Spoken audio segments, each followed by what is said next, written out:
Ga, Galuh?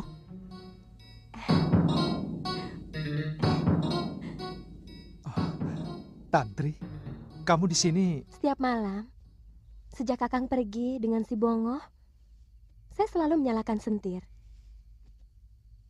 Supaya tidak seperti rumah Suwung. Oh, jadi Galuh tidak pernah datang kemari? Eh, pulang ke Sugalu. 2 hari setelah Kakang pergi. Mula-mula dia curiga bahwa Kakang pergi mengajak saya. Dan dia mendatangi rumah saya. Oh ya, Kakang pasti belum makan. Mm. Saya masakan ya. Eh? Ah,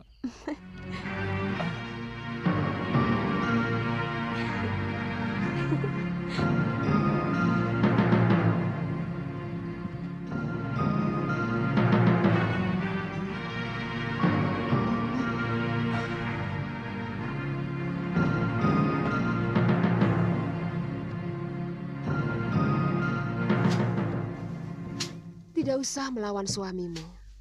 Percuma melawan dengan mulut. Galuh Parwati Apalagi kembali dengan ke Padepokan Sugaluh, tapi kali ini dia tidak sendirian. Dia membawa ayahnya, Mahasyura, yang telah lama hilang dan kabur dari padepokan itu karena malu telah mengkhianati Dewi Sintawati. Ketika mereka tiba di padepokan, Dewi Sintawati terkejut melihat Mahasyura berdiri di depannya. Awalnya, dia merasa marah dan sakit hati karena pengkhianatan yang dilakukan oleh Mahasyura. Namun, ketika dia melihat mata Mahasyura yang penuh penyesalan dan cinta, dia merasa hatinya melunak.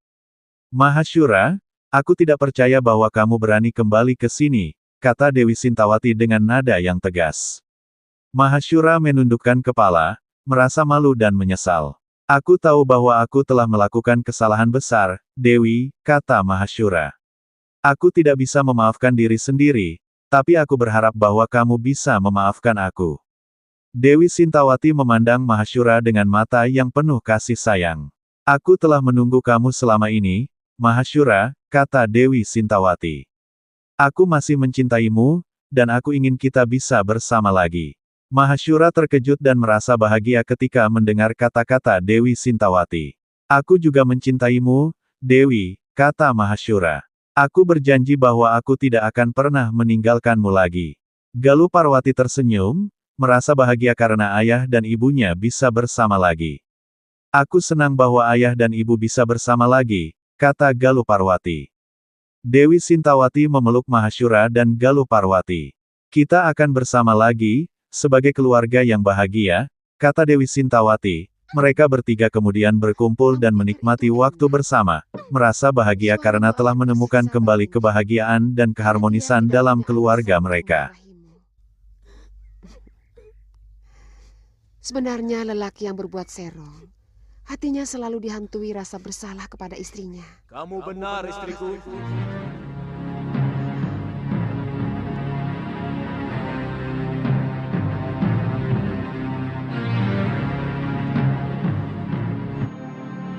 Biung! Galuh, Biung! anakku, Saya kangen, Yung. anakku. Kamu datang sendirian. Mana Suliwa?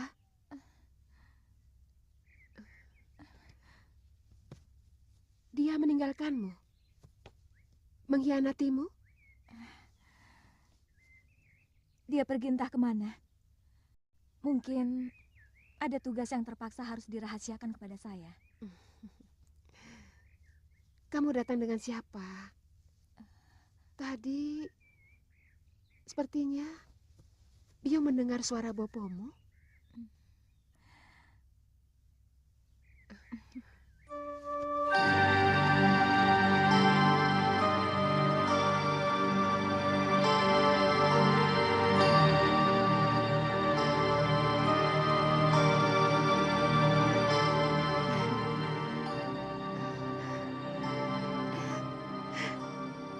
Kakangku, kenapa duduk di situ? Saya memang lebih patut di sini, Dinda Dewi. Rasanya seluruh padepokan ini menjadi asing bagiku. Saya merasa jadi kotoran yang tidak layak berada dimanapun. Jangan bicara begitu, Kakang Empu. Seisi padepokan ini, bahkan rerumputan di mana Kakang melatih para cantrik, semuanya merindukan Kakang. Semuanya menginginkan Kakang pulang. Sebab yang pergi akhirnya harus pulang. Saya telah menyengsarakan hidupmu, Dewi. Tidak pantas kamu ampuni. Kakang, tataplah wajah istrimu yang sudah lama menunggumu. Tataplah. Di sana Kakang bisa berkaca bahwa cinta saya kepada Kakang tidak pernah bergeser sedikit pun. Cinta. Cinta. Bangunlah, Kakang. Bangunlah. Kakang tidak salah. Seorang suami tidak pernah salah. Dia cuma sedang keliru karena mengikuti bisikan yang salah dari dalam hatinya. Dia tahu bisikan itu salah, tapi dia tidak pernah mampu menolaknya. Maafkan saya, Dewi.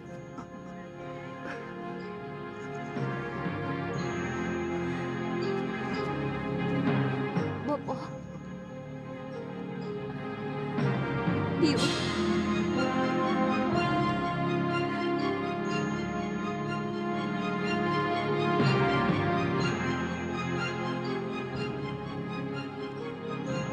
Tidak ada sedikit pun dendam di hati Biung terhadap Bopo.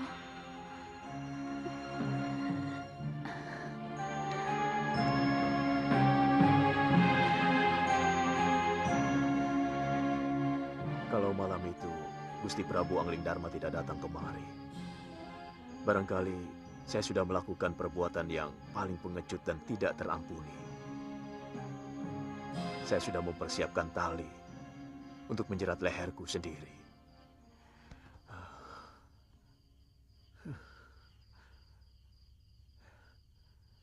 Beliau jugalah yang menyuruh mencari Nyai untuk meminta maaf atas segala kekeliruan yang saya lakukan.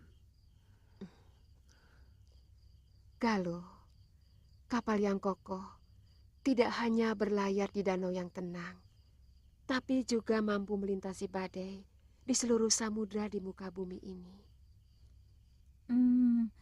Apa setiap rumah tangga harus mengalami ujian seperti itu, Yung? Apa setiap kapal harus melintasi badai?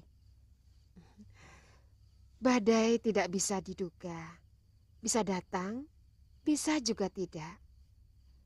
Bangun kapal yang tangguh, jangan yang rapuh. Untuk melintasi badai yang tidak terduga itu. Saya ragu, apakah saya dan Kakang Liwa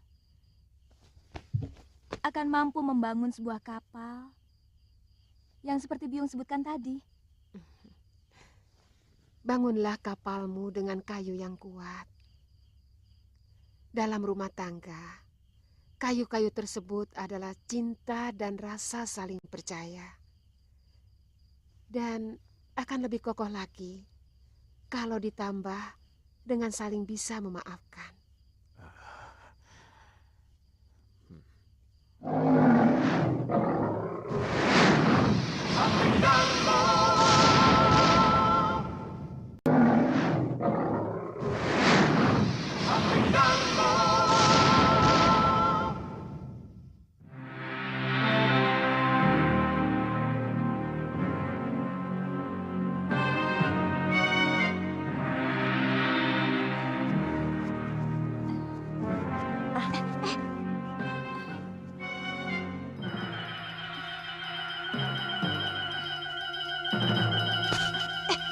Lokahita dan Sudawirat kecil berjalan menuju tempat rawa bangkai, mencari informasi tentang Ibu Sudawirat yang hilang. Mereka telah mendengar kabar bahwa Ibu Sudawirat mungkin berada di tempat itu. Ketika mereka tiba di rawa bangkai, mereka bertemu dengan seorang wanita misterius yang bernama Durgandini. Durgandini memiliki aura yang kuat dan menakutkan, tapi Lokahita dan Sudawirat kecil tidak merasa takut. Apa yang kalian cari di sini? Tanya Durgandini dengan suara yang dalam. Sudawirat kecil menjelaskan bahwa mereka mencari Ibu Sudawirat, dan Durgandini mendengarkan dengan seksama. Aku tahu tentang ibu kalian, kata Durgandini. Saroya, Ibu Sudawirat, telah terbunuh dalam peperangan melawan Angling Dharma. Sudawirat kecil terkejut dan merasa sedih ketika mendengar kabar itu. Aku tidak percaya, kata Sudawirat kecil. Durgandini memandang Sudawirat kecil dengan mata yang penuh kasih sayang. Aku akan membantumu, Sudawirat, kata Durgandini. Aku akan menjadi gurumu, dan aku akan mengajarkanmu ilmu yang kuat untuk membantumu menghadapi musuh-musuhmu. Sudawirat kecil merasa terharu dan berterima kasih kepada Durgandini. Terima kasih, Guru, kata Sudawirat kecil. Lokahita juga merasa bahagia karena Sudawirat kecil telah menemukan guru yang baik. Aku yakin bahwa Sudawirat akan menjadi kuat dengan bimbinganmu, Guru, kata Lokahita. Durgandini tersenyum dan memandang Lokahita dengan mata yang penuh penghargaan. Aku akan membimbing Sudawirat dengan baik, kata Durgandini. Dan aku yakin bahwa Sudawirat akan menjadi seorang yang kuat dan bijak. Mulai saat itu, Sudawirat kecil menjadi murid Durgandini dan belajar ilmu yang kuat untuk membantunya menghadapi musuh-musuhnya. Lokahita juga menjadi teman yang setia dan mendukung Sudawirat kecil dalam perjalanan hidupnya.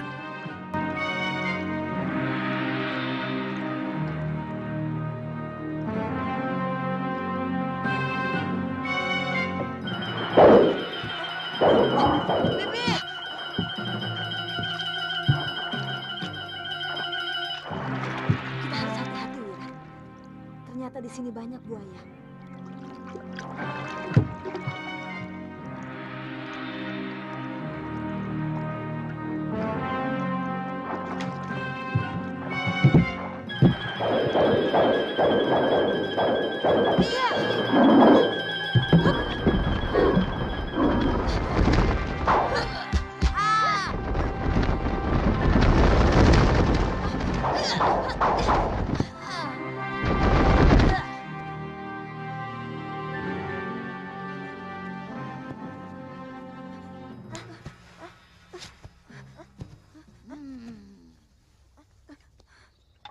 Siapa kalian, heh?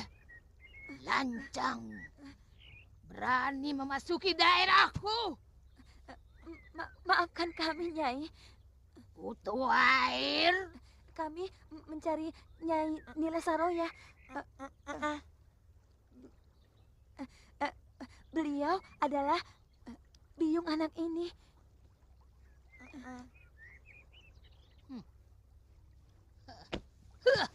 Siapa namamu? Sudawirat, Nek. Kutu kambing. Panggil aku Nyai. Mengerti? Iya, Nyai. Peliharalah dan berikanlah pedang pusakaku pada anakku. Namanya Sudawirat. Maaf, Nyi. Apa? Apakah Nyai yang bernama Nyai Durgandini? Ikut aku, kutu buaya.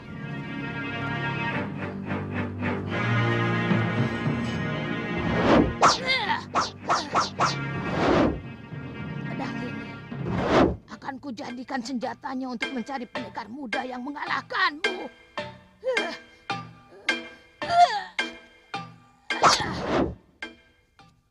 Biungmu mewariskan pedang ini untuk kamu, Sudawirat.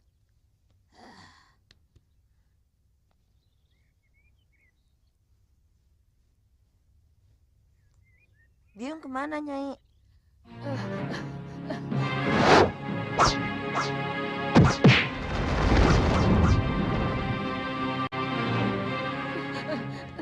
Biungmu tewas dalam pertarungan yang gagah berani.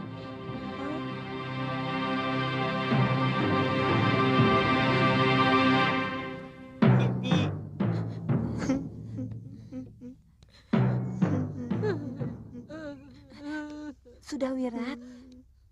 Sabar ya. Relakan Biyung, Wirat. Sabar ya.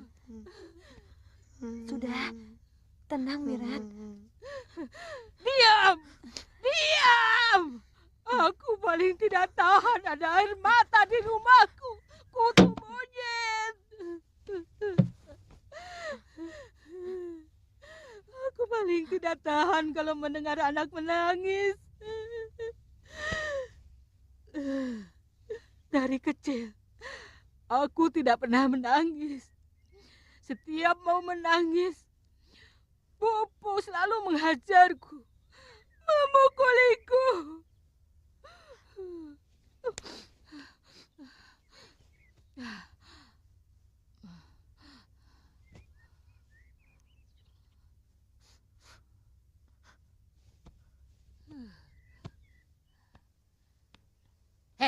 Sudah, Wirat. Di depan kuburan biungmu aku telah bersumpah untuk mengangkatmu sebagai murid. Sekarang terserah kepadamu. Mau atau tidak?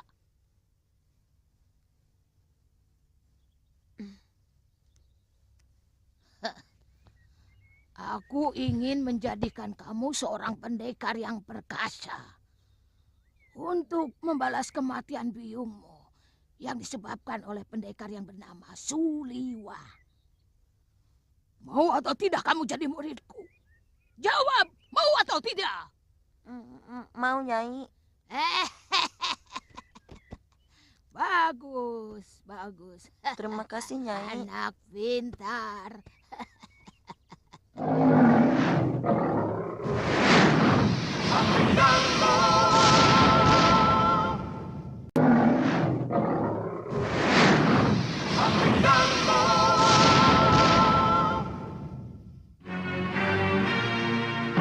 Minum wedangnya dulu, Kakang. Kakang saya buatkan arem-arem dan tape ketan. Nanti siang Kakang mau dimasakan apa? Tantri, kamu tidak usah terlalu memikirkan saya. Mm. Karena Bongo bisa meladeni semua keperluan saya. Daripada di rumah, saya tidak mengerjakan apa-apa, Kakang. Sudah ada pelayan yang melayani Bopo. Ayah, Suliwa dan Kaliana Tantri sedang berbicara dengan mesra di taman istana. Mereka berdua terlihat sangat dekat dan akrab, membuat Aditya yang sedang memperhatikan mereka merasa sedikit cemburu. Tiba-tiba, Kaliana Tantri tersinggung dengan sesuatu yang dikatakan oleh Suliwa. Aku tidak percaya kamu bisa mengatakan hal seperti itu, kata Kaliana Tantri dengan nada yang tinggi. Suliwa terlihat tidak mengerti apa yang salah, tapi Kaliana Tantri sudah tidak ingin berbicara lagi dengannya. Aku pergi, kata Kaliana Tantri dan langsung meninggalkan Suliwa. Aditya yang telah memperhatikan kejadian itu memutuskan untuk menyusul Kaliana Tantri. Tantri, tunggu, kata Aditya. Kaliana Tantri berhenti dan membiarkan Aditya mendekatinya. Apa yang kamu inginkan? Tanya Kaliana Tantri dengan nada yang masih tinggi. Aditya mendekati Kaliana Tantri dan bertanya apa yang salah. Kaliana Tantri kemudian curhat dengan Aditya tentang apa yang membuatnya tersinggung. Namun, Aditya tidak sepenuhnya memahami situasi dan melontarkan kata-kata yang kasar. Kamu terlalu sensitif, kata Aditya. Kaliana Tantri merasa tersinggung lagi dan marah. Kamu tidak mengerti apa-apa, kata Kaliana Tantri. Aditya menyadari bahwa dia telah membuat kesalahan lagi. Namun, sebelum dia bisa meminta maaf, Kaliana Tantri sudah memutuskan untuk pergi ke hutan dengan kuda Suliwa. Suliwa yang telah menyadari bahwa Kaliana Tantri masih marah memutuskan untuk menemani Kaliana Tantri ke hutan. Aku akan menemanimu, kata Suliwa. Kaliana Tantri tidak menolak dan membiarkan Suliwa menemani dia ke hutan dengan kuda mereka. Aditya yang merasa bersalah memutuskan untuk tidak ikut campur lagi.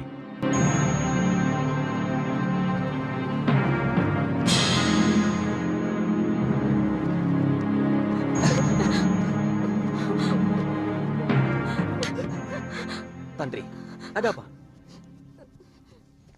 Tantri, ada apa? Ada apa, Tantri? tidak ada apa-apa. Kakang dari mana? Jalan-jalan. Makin lama kota ini semakin membosankan. Kenapa? Saya malah semakin betah tinggal di sini. Sangat bisa jadi. Siapapun akan menjadi betah kalau ada yang diharapkan. Ada yang dicintai, dan ada yang mencintai. Bicaramu seperti orang yang putus asa, Kakang. Apa Kakang tidak memiliki yang dicintai di sini? Ternyata ada yang dicintai saja tidak cukup. Kalau tidak ada yang mencintai, saya rasa itu lebih menyakitkan. Kakang sedang bicara tentang diri saya. Syukur kalau kamu menyadari. Saya tidak suka kalau Kakang menyindir-nyindir seperti itu. Bahasa langsung dan terang-terangan hanya cocok untuk anak kecil. Untuk orang yang cara berpikirnya masih sederhana. Kalau menurut saya, Apa? menyindir adalah bahasa dari orang yang tidak memiliki keberanian untuk bicara terus terang. Baik. Sekarang saya mau bicara secara terus terang. Saya mau tanya kamu, dan jawab juga dengan terus terang. Baik, Kamu benar-benar mencintai saya? Kakang. Jawab dengan tegas, Tantri. Saya tidak mau kamu jadikan sebagai tambul butuh. Apa maksud Kakang? Sebenarnya kamu hanya mencintai Suliwa, bukan? Tapi karena Suliwa telah memiliki kekasih, lalu kamu mencoba menipu dirimu sendiri dengan pura-pura mencintaiku. Sekarang kepergian Galuh dari Suliwa, kamu gunakan kembali untuk melampiaskan asmaramu. Cukup, Kakang, cukup. Cukup apa? Yang tidak pernah kamu sadari adalah bahwa kamu telah menyakiti hati orang lain. Kamu telah melecehkan saya, Tantri. Kamu telah merendahkan cita saya. Dan tiba-tiba, saya merasa telah menjadi duri dalam hidupmu. Kakang. Saya tidak mau, karena saya punya martabat. Untuk tidak perlu kamu perlakukan serendah itu. Kakang. Oh. Kakang. Maafkan aku, Aditya. Aku memang mencintai Suliwa. Tapi aku juga mencintaimu.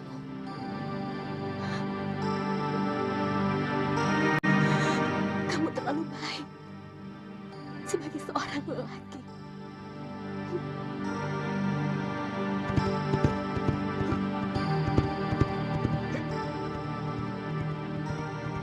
Yuk.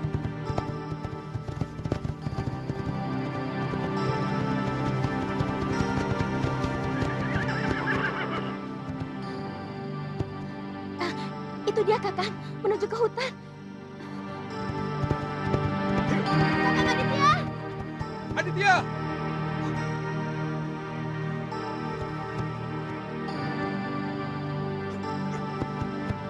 Suliwa dan Aditya berdiri saling berhadapan, mata mereka terpaku satu sama lain dengan rasa permusuhan yang jelas. Sebelum pertarungan dimulai, mereka berdua memutuskan untuk adu bacot terlebih dahulu.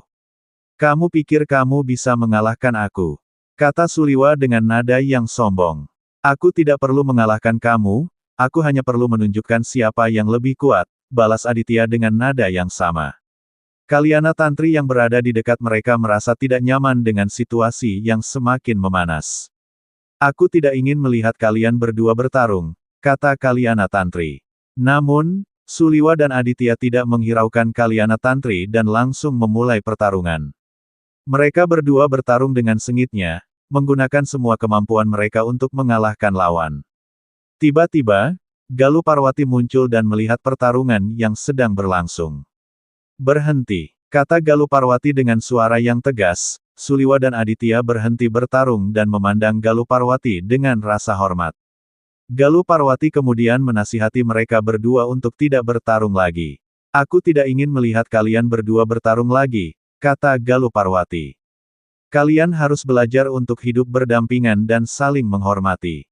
Suliwa dan Aditya memandang satu sama lain dan kemudian mengangguk. "Aku minta maaf," kata Suliwa. "Aku juga minta maaf," balas Aditya. Galuh Parwati tersenyum dan memandang Kalyana Tantri yang masih terlihat sedih. "Kalian semua harus belajar untuk memaafkan dan melupakan," kata Galuh Parwati. Kalyana Tantri kemudian tersenyum dan memandang Suliwa dan Aditya dengan rasa lega. "Aku senang kalian berdua bisa berdamai," kata Kalyana Tantri.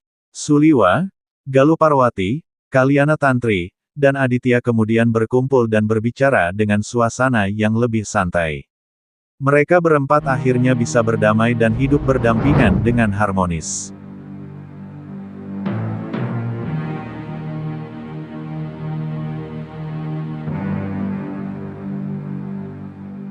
Kepala dan dada.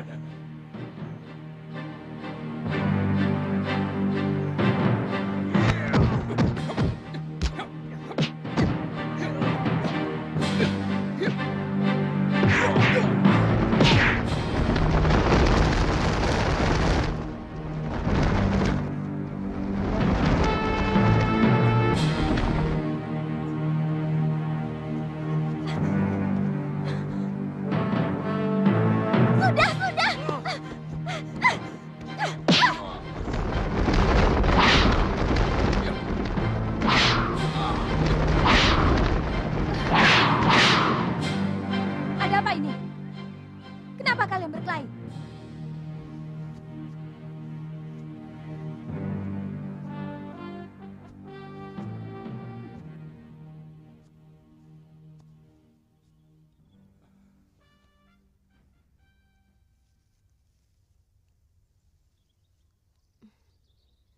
Ini pasti ulah kamu, Tantri. Kamu telah membuat Ditya cemburu. Karena kamu berusaha menggoda Kakang Liwah. Iya, bukan?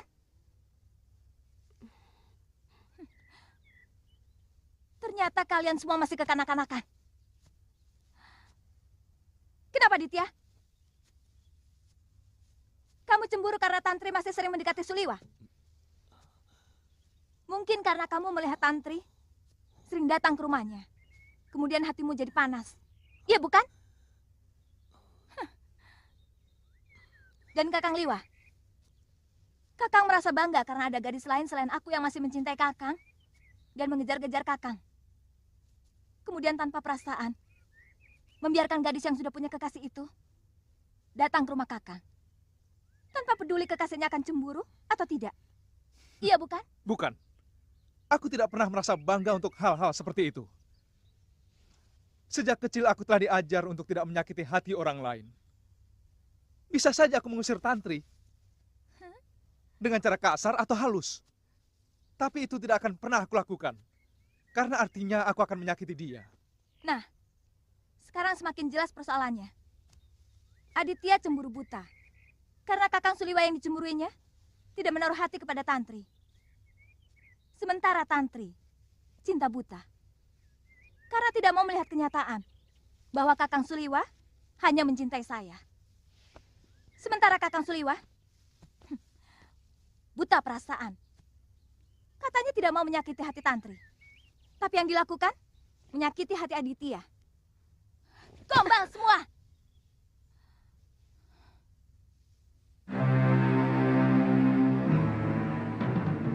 Ayo salaman.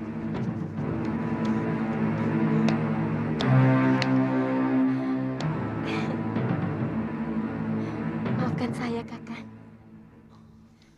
Saya tetap mencintaimu. Saya berjanji tidak akan pernah datang lagi ke rumah Kakang Liwah. Kamu tidak usah janji, Tantri. Saya memang akan meninggalkan Kalingapura. Besok saya akan menghadap Pangeran Danur untuk pamit. Liwa, mungkin saya rasa sayalah yang lebih pantas meninggalkan negeri ini. Karena jasamu sangat besar di sini. Ini sama sekali tidak ada kaitannya dengan urusan jasa Aditya. Ini hasil renungan saya waktu melakukan semedi. Saya akan mengabdi pada diri saya sendiri dan pada kebenaran yang saya yakini.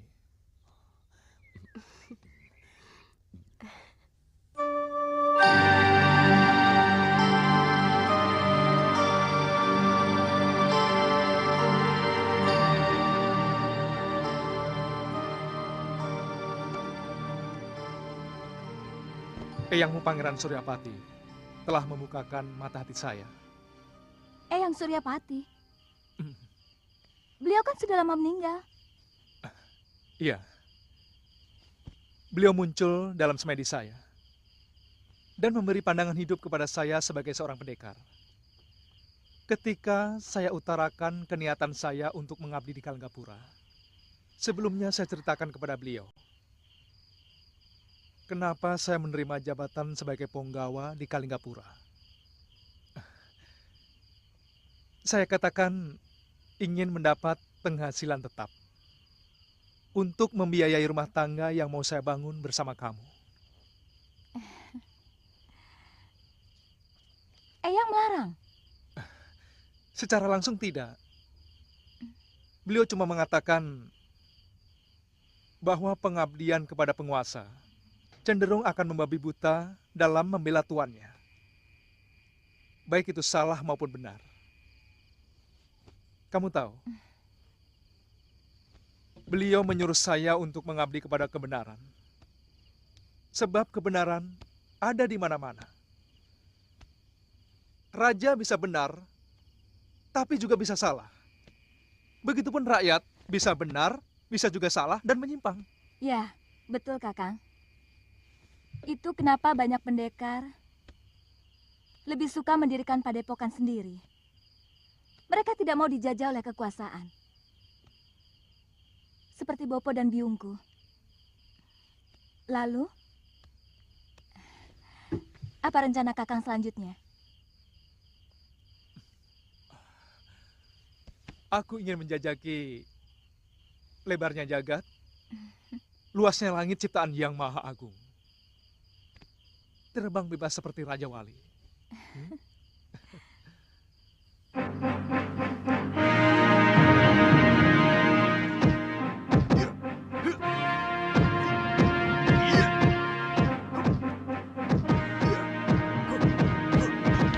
Pria,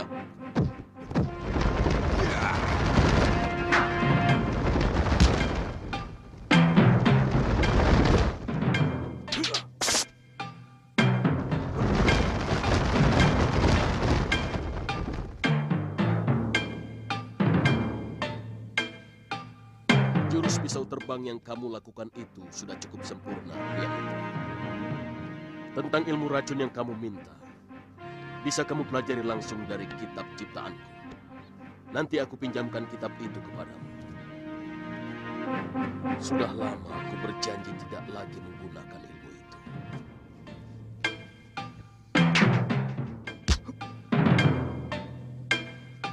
Hanya dengan ilmu itu saya bisa membalas kekalahan saya dari Suliwa, Bopo.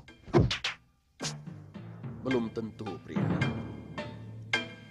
Ilmu yang dimiliki Suliwa sepertinya ilmu dewa. Melihat luka yang kamu derita, bukan dari ajian Bajra Geni ataupun Pecut Geni. Saya melihat tidak ada unsur api dalam luka yang kamu derita. Tapi daya bakarnya melebihi api. Saya yakin, kalau Suliwa menghantam dengan penuh tenaga, kamu pasti binasa. Seperti apa yang dialami Nila Saroya.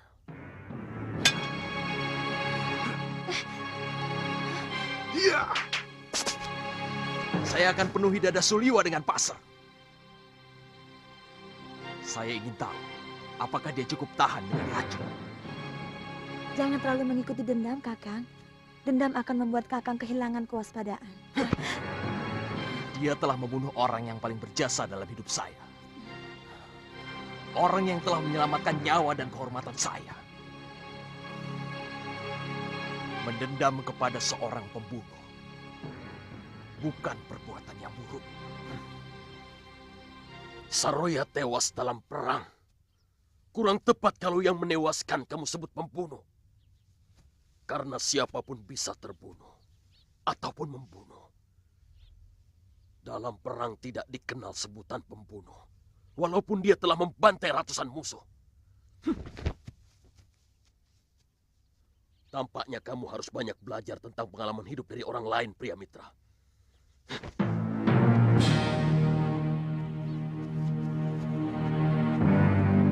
Pria Mitra memiliki dendam yang mendalam kepada Suliwa dan berniat untuk membalas dendam kepadanya.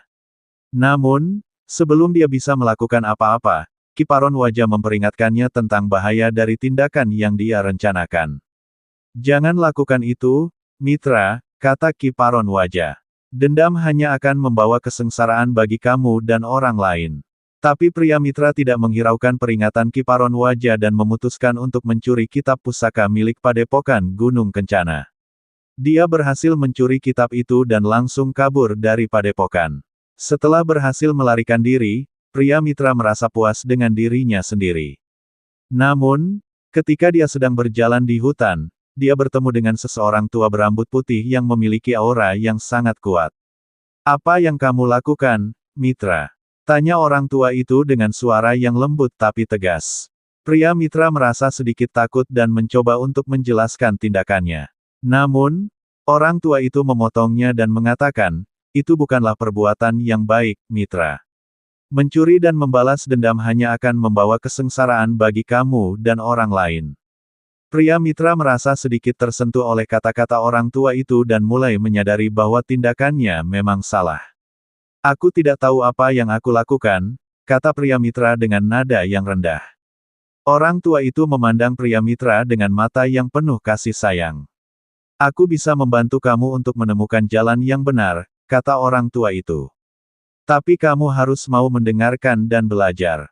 Pria Mitra merasa sedikit berharap dan memutuskan untuk mendengarkan orang tua itu. Dia mulai menyadari bahwa ada jalan lain yang bisa dia tempuh selain membalas dendam dan mencuri.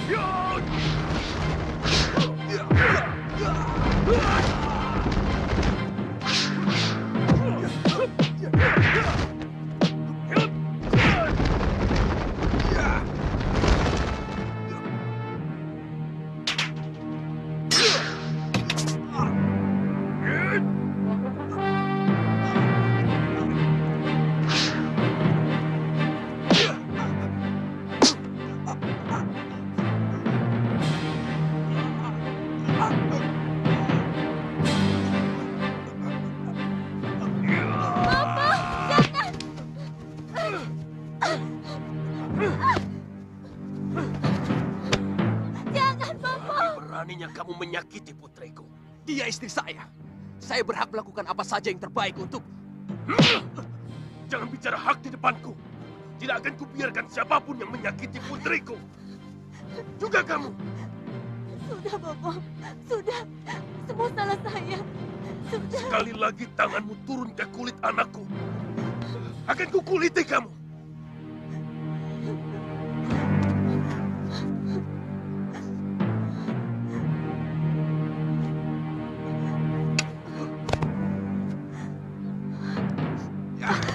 Aku pun tidak mau diperlakukan seperti ini oleh bapakmu, Fatma.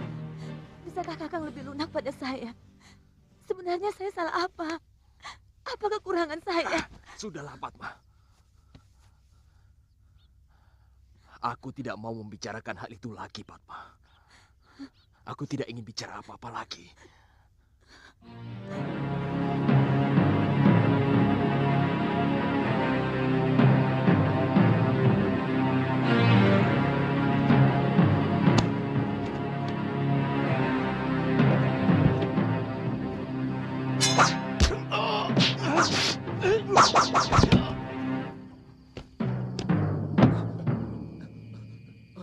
Ada apa?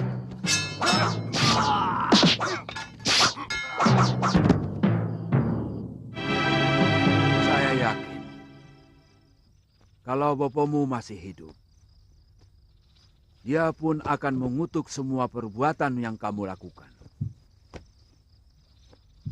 Kalawadana seorang pendekar yang berbudi. Lalu apa yang harus saya lakukan, Eyang? Mengembalikan kitab dan sepasang pedang pusaka ini ke Padepokan Gunung Kencana. Itu sama saja memasukkan kepala saya ke mulut harimau. Betul. Tapi itu jauh lebih baik daripada kamu teruskan kejahatan yang telah kamu lakukan sekarang ini.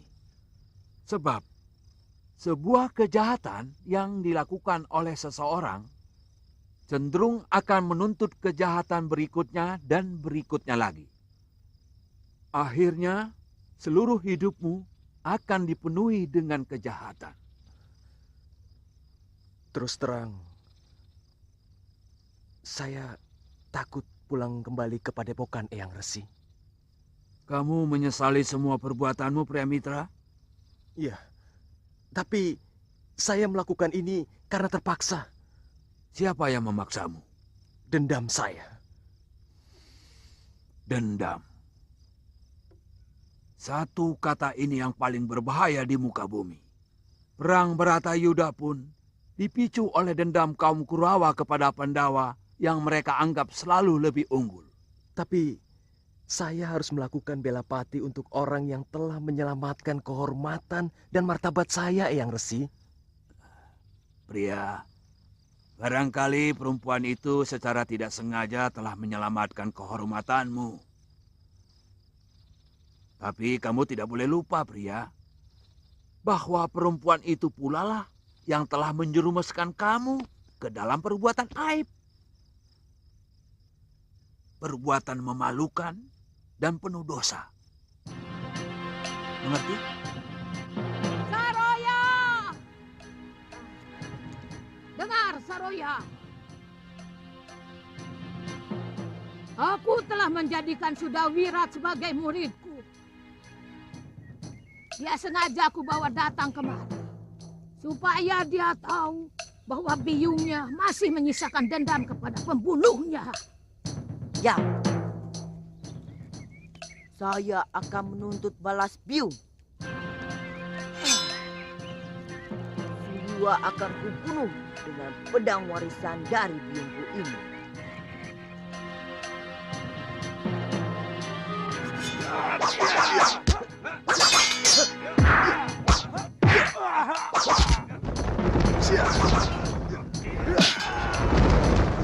Hentikan!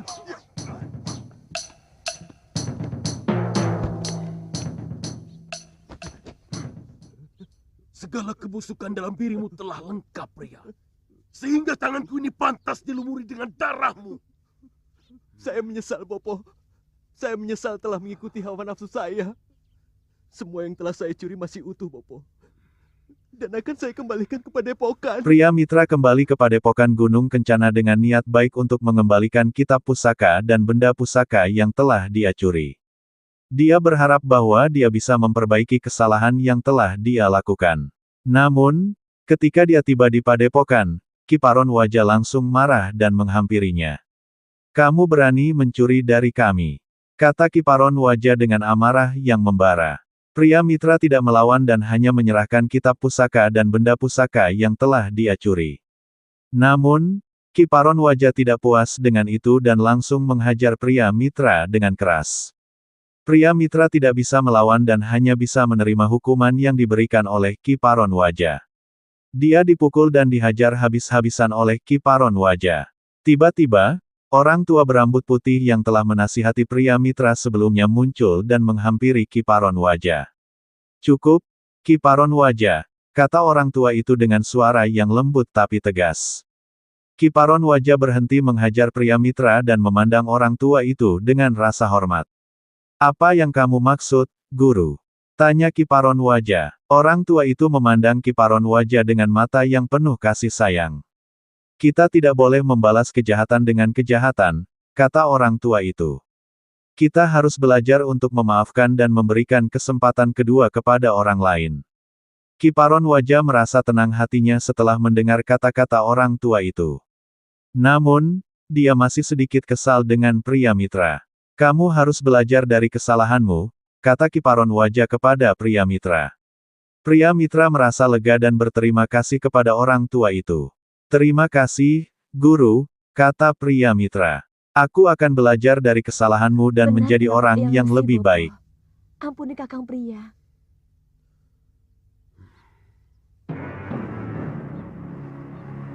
Bopo!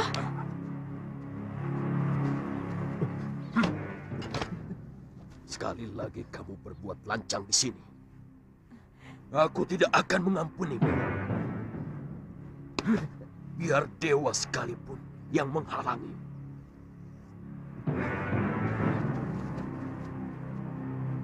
Sabar, cucuku. Suamimu sedang terkena goda. Tapi godaan itu sekarang sudah sirna. Sehingga mata hatinya lebih bersih. Terima kasih, Eyang Resi.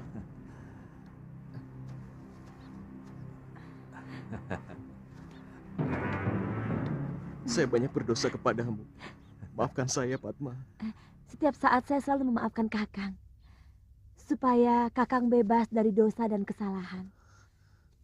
Sebab Dewata tidak akan menyayangi seorang suami yang berdosa kepada istrinya.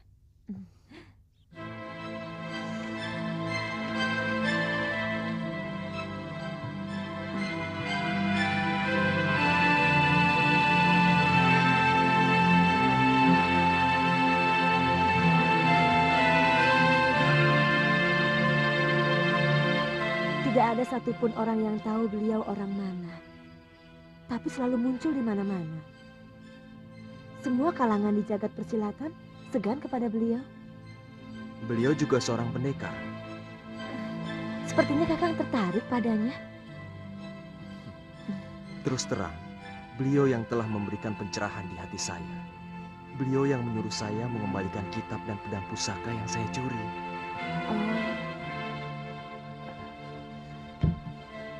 Beliaulah yang menanamkan nilai-nilai kejujuran yang paling mendasar. Sesungguhnya, itulah pangkal dari segala kejujuran. Apa itu, Kakang? Ya, kejujuran pada diri sendiri. Karena mustahil kita membohongi diri kita sendiri. Selama ini Kakang tidak jujur kepada hati Kakang. Ya. Sebenarnya Kakang tidak pernah mencintai saya. Padma, sekarang saya benar-benar sangat mencintaimu.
Lambat sekali kau. Ayo cepat.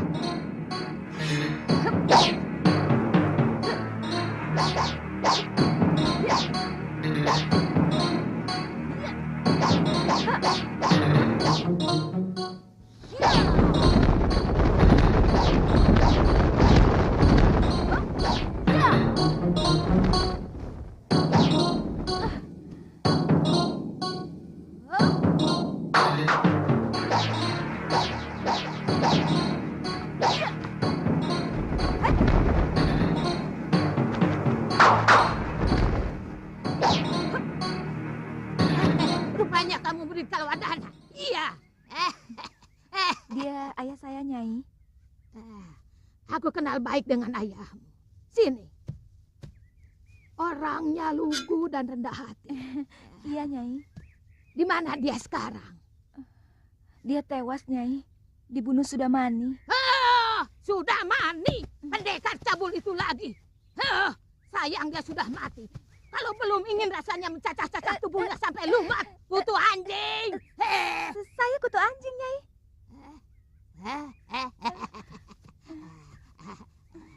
Sudah Wirat, Lokahita, pergi kau latihan lagi. Ayo.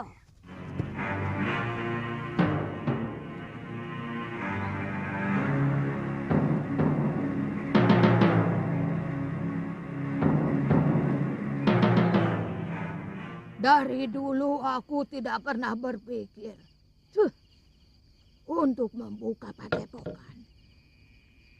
Apalagi memiliki murid. Aku hanya ingin ilmu yang kumiliki menjadi milikku sendiri. Hanya ada satu Durgandini di muka bumi ini. Kenapa sekarang guru mau mengajar kami? Kematian Nila Saroya di depan mataku itulah yang membuat hatiku luluh. Dia berpesan kepadaku untuk mencari Sudawirat dan memeliharanya. Dari dulu aku memang tidak pernah suka kepada wanita. Tapi Nila Saroya lain. Aku merasa ada kesamaan, nasib dan penderitaan. Itu kenapa dia ku angkat sebagai saudaraku.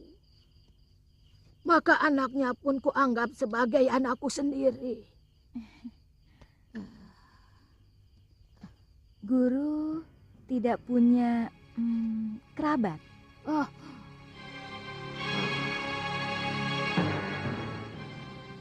Semuanya musnah ketika aku masih remaja.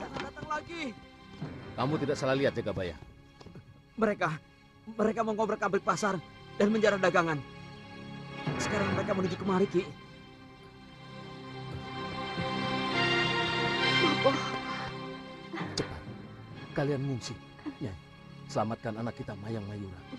Aku tidak mau anak kita jadi budak nafsu bajingan. Dahulu, Durgandini adalah gadis desa yang dikenal karena kecantikannya yang memesona. Kulitnya seputih pualam, rambutnya hitam legam tergerai hingga pinggang, dan matanya bagai telaga yang tenang di bawah cahaya rembulan. Ia adalah putri sematawayang dari kepala desa Girimulya, seorang pria bijak yang disegani, bernama Ki Jagatrana.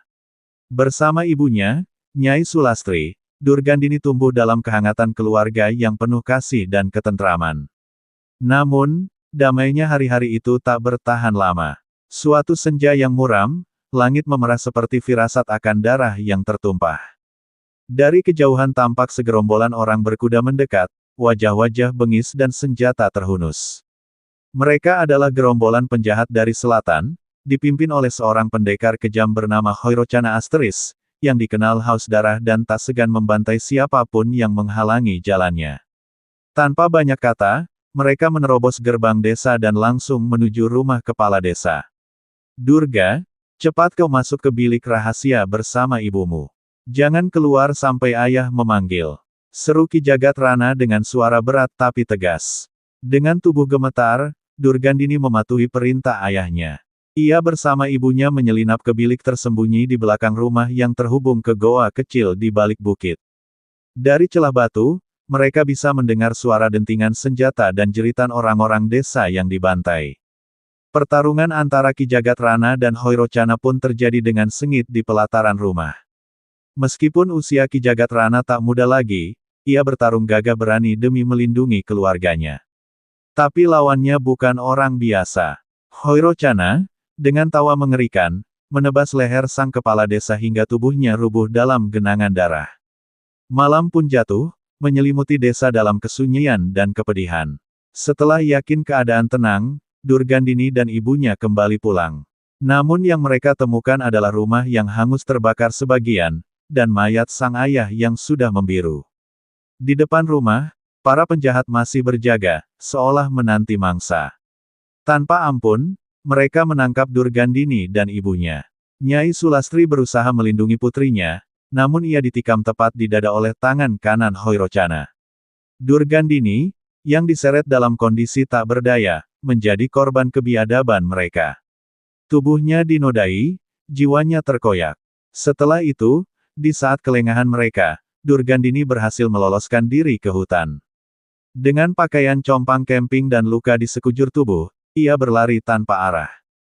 Tangisnya tak bersuara, hanya isak tertahan di tenggorokan yang nyaris kering oleh derita. Di tepi jurang hutan Watu Gede, Durgandini berdiri menatap kehampaan. Angin malam menerpa tubuh lemahnya, membisikkan akhir dari penderitaan. Ayah, ibu, lebih baik aku menyusul kalian. Namun, saat ia hendak menjatuhkan diri, seekor burung hantu melintas dan bersuara keras. Suara itu menggema di hatinya, menyadarkannya. Bukan kematian yang harus ia cari, tapi dari malam kelam itulah, Durgandini bangkit sebagai perempuan yang berbeda. Wajah cantiknya kini ditutupi luka batin yang tak kasat mata. Ia tinggalkan namanya, ia tinggalkan masa lalunya, dan mulai menempa diri menjadi bayangan yang kelak akan menghantui para penjahat, terutama Hoirocana.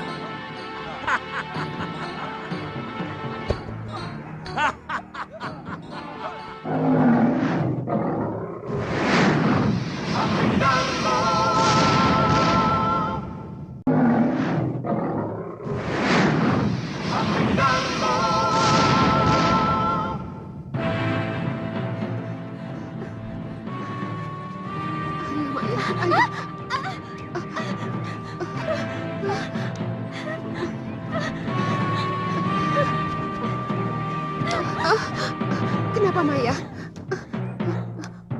Tidak apa-apa. Ayo cepat. Ayo. Saya takut Bapak dibunuh, yuk. Mudah-mudahan Dewata melindunginya. Ayo cepat. Ayo. Ayo Maya.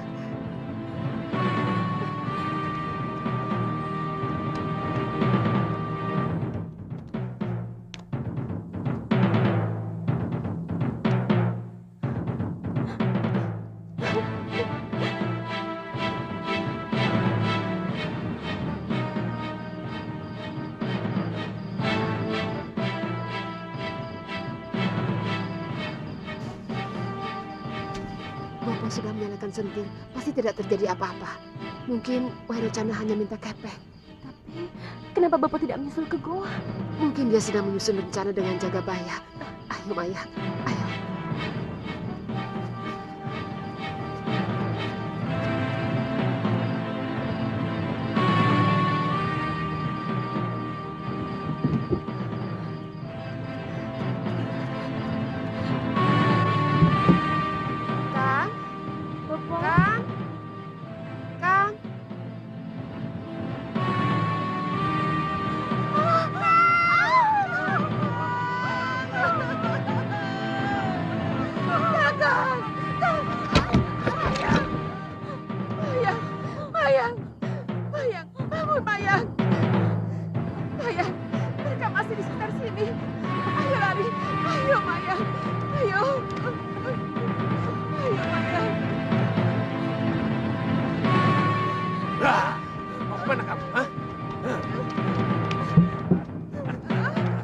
Tidak usah takut, anak manis. Aku calon suamimu, Mayura. Jangan sentuh anakku. Saya mohon, Wairocana. Jangan, Wairocana. Jangan. Saya akan berikan emas dan kepeng.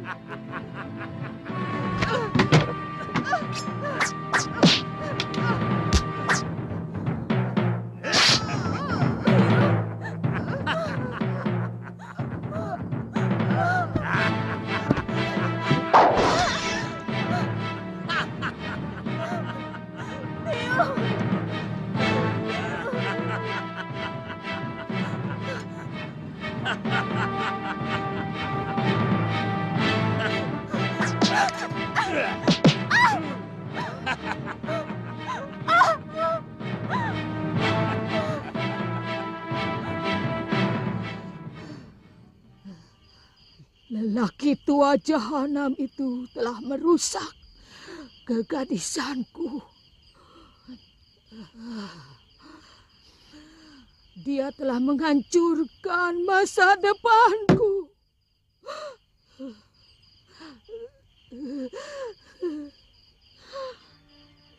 Bobo dan biungku tewas secara mengenaskan.